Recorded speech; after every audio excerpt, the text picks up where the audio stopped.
Inflationary gap refers to a gap by which actual aggregate demand exceeds the aggregate demand required to establish full employment equilibrium. यानी कि देखो, वैसे तो मेरा normally अगर मैं सोचूं, मेरा फुल एम्प्लॉयमेंट यहीं आ गया था, इसी वाली लाइन से ही आ गया था, इस पॉइंट पर। ठीक है, ये तो नॉर्मल वाली एग्रीगेट डिमांड की लाइन है, ये जो लाइन है ये नॉर्मल एग्रीगेट डिमांड वाली लाइन है। लेकिन सिचुएशन क्या है, एक्सेस डिमांड की, डिमांड ज्यादा चल रही है, तो ये लाइन ये नहीं, ये लाइन ऊपर हो गई, और इन दो लाइनों के बीच का ये जो गैप है ये क्या है, इन्फ्लेशनरी गैप। इन दो लाइनों का, एडी डैश वाली लाइन और एडी लाइन, इन दोनों के बीच का जो गैप है ये क्या है, इन्फ्लेशनरी गैप। एडी डैश क्या है, जो एक्चुअल में इस समय एग्रीगेट डिमांड है, और एडी क्या है, जो मुझे रिक्वायर्ड है, एग्रीगेट डिमांड इतनी होनी चाहिए थी लेकिन बढ़ के इतनी हो गई है। पढ़ो दोबारा से, inflationary gap refers to a gap by which actual aggregate demand exceed the aggregate demand required to establish full employment equilibrium. तो एक बार दोबारा बोलते हैं, मैं आपको बता रहा हूं, अगर ये पढ़ लिया तो अगला एक पेज अपने आप खत्म हो जाएगा। बोलेंगे मेरे साथ, सामने नजर, हम एक्सेस डिमांड की डेफिनेशन बोलने जा रहे हैं। पहले दिमाग में ले आओ, एक्सेस डिमांड का मतलब होता है जब एग्रीगेट डिमांड एग्रीगेट सप्लाई से ज्यादा हो जाती है। किस समय पे, corresponding to the full employment level of output. बोलो मेरे साथ, क्या, corresponding to full employment level of output. अब बोलेंगे एक साथ, excess demand refers to when aggregate demand is more than aggregate supply corresponding to the full level of employment, full employment level of output in the economy. ठीक है, ये किस चीज को जन्म देता है, इन्फ्लेशन को, महंगाई को जन्म देता है एक्सेस डिमांड। तो excess demand give rise to the inflationary gap, ये महंगाई को जन्म देता है। इन्फ्लेशनरी गैप क्या होता है, inflationary gap refers to the gap between actual aggregate demand and aggregate demand required for establish full employment equilibrium. अब पूछिए, corresponding to the full employment का मतलब है कि full employment आ चुका है इस पॉइंट पे, उसके बाहर चली गई एग्रीगेट डिमांड, आउटपुट पे 100% फर्क पड़ेगा। बेटा फुल एम्प्लॉयमेंट का मतलब बताओ, आपकी बात के जवाब आगे आने वाला है, ऑल दो बताओ आउटपुट का मतलब क्या, वो फुल एम्प्लॉयमेंट का मतलब क्या होता है, हमारे देश में जितने लोग काम करने लायक हैं सबके पास रोजगार अवेलेबल है, एक्स्ट्रा कोई बंदा नहीं बचा हुआ। दिमाग लगाना, क्या मेरे देश के अंदर काम करने वाले और लोग बचे हैं या नहीं बचे हैं, नहीं, क्योंकि मैं क्या कह रहा हूं, फुल एम्प्लॉयमेंट। बाहर भीड़ लगी हुई है, हमें भी चाहिए माल, हमें भी चाहिए माल। अब माल तो जब ही दूंगा जब मैं और प्रोडक्शन कराऊंगा, और प्रोडक्शन कराने के लिए मेरे पास लेबर नहीं है, तो आउटपुट पे कोई फर्क नहीं पड़ेगा।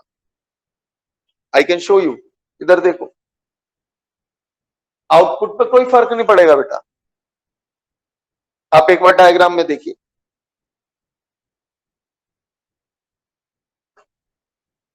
इधर देखो, इधर मैंने शो करा है एग्रीगेट डिमांड, और एक्स एक्सिस पे मैंने शो करी है इनकम, आउटपुट एंड एम्प्लॉयमेंट, तीन चीजें। ध्यान से सुनना, ये लाइन है मेरी एग्रीगेट सप्लाई, ये लाइन है मेरी एग्रीगेट डिमांड। जहां पे ये दोनों को कट कर रहा है ये पॉइंट क्या है मेरा, फुल एम्प्लॉयमेंट। कि यहाँ पे मेरे देश के अंदर इस पॉइंट पे सबके पास नौकरी है, कोई भी विला नहीं है, पर क्योंकि मुझे एक्सेस डिमांड शो करनी है तो यानी मुझे डिमांड को बढ़ा के दिखानी पड़ेगी। ये देख रहे हो, ये जो गैप है, ये जो गैप है, ये गैप है बेटा, मैंने आपको क्या बताया, इन्फ्लेशनरी गैप। ओके ओके, इस लाइन से अगर मैं इस पॉइंट से नीचे ड्रॉ करता हूं तो आउटपुट कितना आता है, इतना ही आएगा।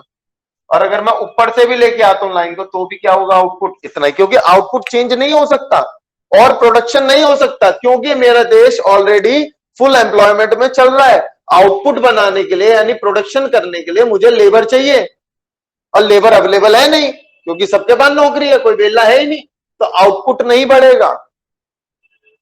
ये फर्क पड़ेगा आउटपुट पे। आएगा बेटा, आएगा, अगले पेज पे है।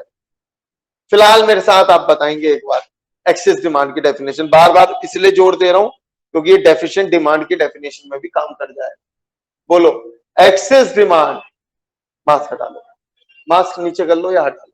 अब बोलेंगे excess demand refers to a situation when aggregate demand is more than aggregate supply. Repeat करो, when aggregate demand is more than aggregate supply. कब? Corresponding to full employment level of output in the economy, corresponding to the full employment level of output in the economy। Excess demand किसको जन्म देती है? Inflationary gap को। तो excess demand gives rise to the inflationary gap. अब inflationary gap क्या होता है?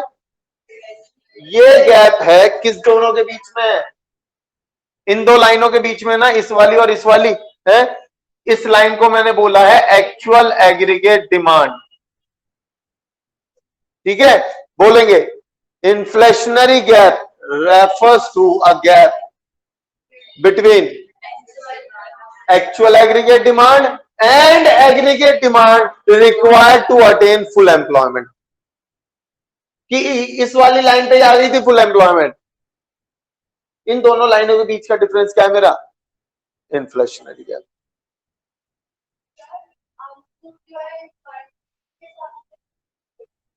यस, एम्प्लॉयमेंट जितनी ज्यादा होगी उतना ही तो आउटपुट रखेंगे हम।